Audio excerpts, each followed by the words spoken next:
We got to talk about this Gavin Newsom appearance on Bill Maher the other night. It's become pretty obvious that Gavin Newsom is running for president. Now, where this gets problematic is how he's inserting himself into the political discourse. Whereas Gavin once zeroed in on Republicans and used to attack their logic and even appear to bring some progressive values to the table, now it seems like he's capitulating entirely to their narrative and framing, especially when it comes to the discussion around transgender people in sports. And there's a really good rant at the end of this thing because one thing personally kind of pisses me off. I'm tired of talking about this issue without actually having a real discussion about the situation at hand, instead of some shoddy political framing designed to make people angry and fearful. All right, let's get into it. Dude, I don't know what this guy is doing. Dude, Gavin Newsom was literally my front runner as a presidential nomination, but now, dude, he's so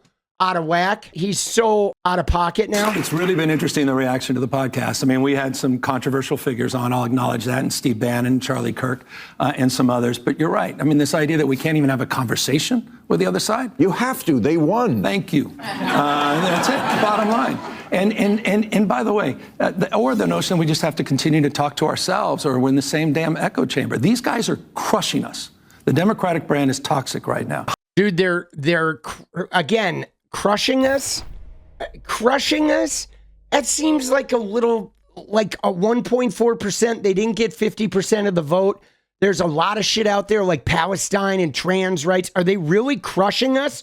Or have they used some lies about fucking women's sports to radicalize and get a whole bunch of like scared people that are afraid they're not going to be able to pay for shit? They got them all aimed at like two groups of people. But crushing us, right? The Democratic, like, the brand is toxic now. Is it really toxic? I mean, we're mad because nobody's standing up, and we're certainly mad because people like Gavin Newsom, who used to be a Republican killer, is now out here saying, oh, man, we're getting crushed by these guys. High water mark 2 weeks ago, and that was a CNN poll at 29% favorability. Yeah, but CNN poll dropped, and the NBC poll down to 27%. It's one thing to make noise, but you also have to make sense. And I think with this podcast and having the opportunity to dialogue with people I disagree with, it's an opportunity to try to find common ground and not take cheap shots. I'm not looking to put a spoke in the wheel of their, or at least a crowbar in the spokes of their wheel to trip them up, to your point. And I think it's important. Democrats, we tend to be a little more judgmental than we should be. This notion of cancel culture, you've been living it. You've been on the receiving end of it for years and years and years. That's real. And Democrats need to own up to that. They've got to mature about this. Yeah, but see, the thing, though, that he is like, it's like he's trying to exempt himself from that shit. You know what I mean? I mean, dude, this guy was like a staunch defender of LGBTQ rights. And then LGBTQ people get put right in the crosshairs by the right wing. And then this guy's like, oh, we got to go listen to them. And it's like, fuck you, boss. You were like a pioneer in defending their human rights. Why aren't you defending their human rights now? Why are you now so willing to like, oh, we're going to just pretend like their human rights aren't important anymore? Like, dude, the fuck is he doing, bro? I mean, it's a questionable fucking take. You know, a lot of people lately talking about this 80-20 issue. And I think you are on the other side of this now, the side with the 80. 80 being 80% of the people in this country. Again, this is the issue of should biologically born men be able to compete in women's sports? Bill Maher is framing this fucking question. Okay? There's nobody in America that wants biological men competing in women's athletics. Okay? Nobody wants that. Nobody's ever wanted that. There are some millions of people in America who want transgender youth to be able to play youth sports. And we want to figure out a way to do that is like protects the dignity and the safety of all people involved. And we'd like to have a conversation about that, but we can't even have that fucking conversation. You know what I'm saying? We can't even have that conversation because it's like you're still using a fucking talking point That's not the actual fucking talking point. Bill fucking Maher, you fucking clown motherfucker, bro. I just noticed, though, that Bill and Gavin Newsom have the same fucking hairstyle. Have you noticed that? Look at these guys. Fucking Monique and Unique, dude. Look at them. Same fucking haircut. Bro, dude, I can't unsee it now. These two idiots have the same hairstyle. Here's the thing that I have is women's sports, like the only reason women's sports exists is because women weren't allowed to do sports. They were never allowed to compete for thousands of years. And then they weren't even allowed to compete even after they could vote and shit. And then eventually they were given women's sports to have a place where they could compete amongst themselves while simultaneously earning less money, being publicly vilified, being repeatedly told that their sports are ass. Okay. And now everyone's like, oh, we got to protect women's sports. It's like bullshit. We should reform sports so women's sports aren't just a fucking pariah that only exists because women had no rights in the first place. Like, we should reform sports, period. You know, I think sports should really be co-ed from little on. You know what I'm saying? So women and girls and boys are competing against each other and elevating the levels of competition from very little on. Okay? Because, you know, you might have some girls outperforming boys at a young age, which would bring a little bit of parity to this whole idea that women are the weaker sex. When I grew up, it was literally socially identified that women are the weaker sex, which is fucking bullshit. They're only the weaker sex because for thousands of years, they weren't allowed to get good competing against people that were high level of competition. They weren't allowed to compete at all. And then finally, when they were allowed to compete, they were sequestered amongst themselves, competing against other women that evolutionarily had not been competing for thousands of fucking years.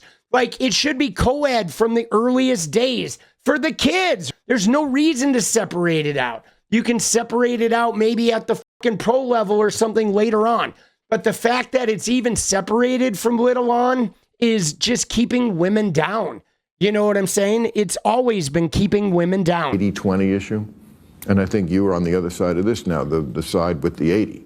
80 being 80% of the people in this country. Again, this is the issue of should biologically born men be able to compete in women's sports? That's tough. Again, it's like, that's not the issue. And, you know, I saw the polling here in California. They think you're a traitor for saying this. Yeah. You know, when those kind of people call you a traitor, there's a word for that, electable.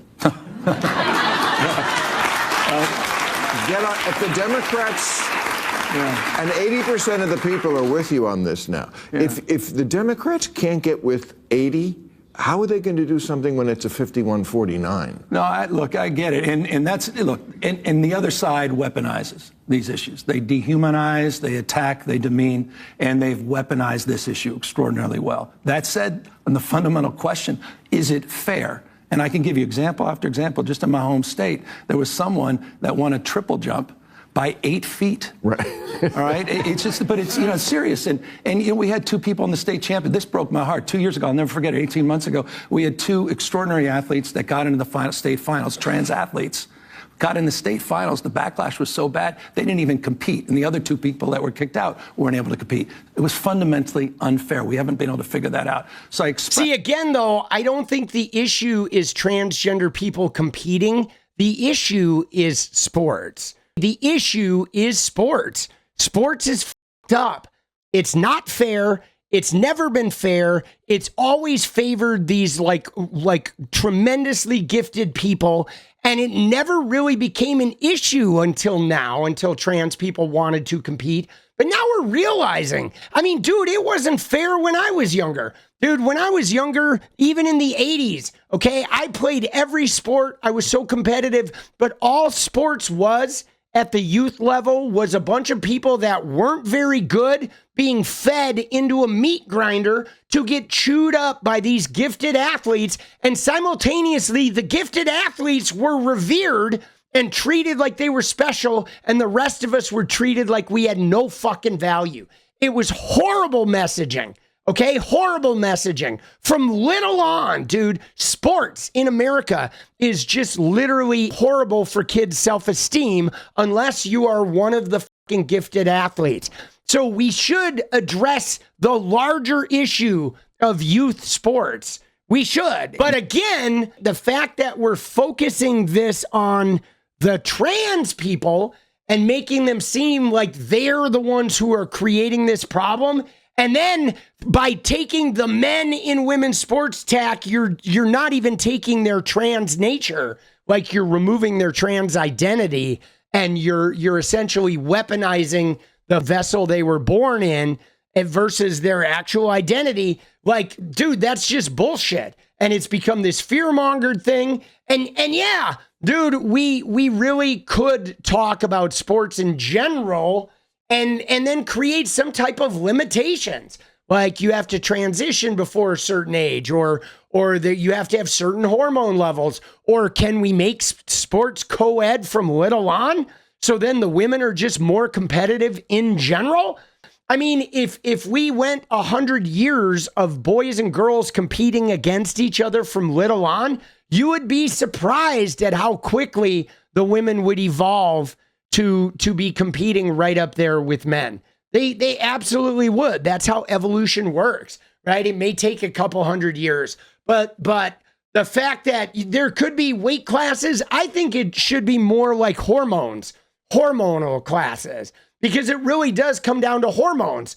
Okay, if you went and looked at Katie Ledecky when she was kicking everybody's ass, she had some type of hormonal setup that was why she was so dominant over all the other women. It was her hormones. You know, there's some type of testosterone level or some shit. I don't know. We could figure something out as opposed to just having this war waged against, 0.1% of the American population.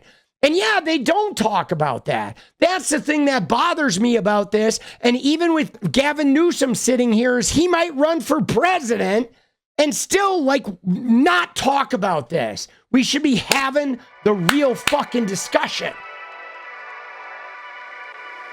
What is up, guys? Thank you so much for watching. You like the video, you want to support independent resistance media, you know what to do. Drop that sub, hit the like button, and please share it. And we do love our members, so if you want to become a member, it's another really great way to support. Thanks again for everything, guys. I'll see you next time. Let's go.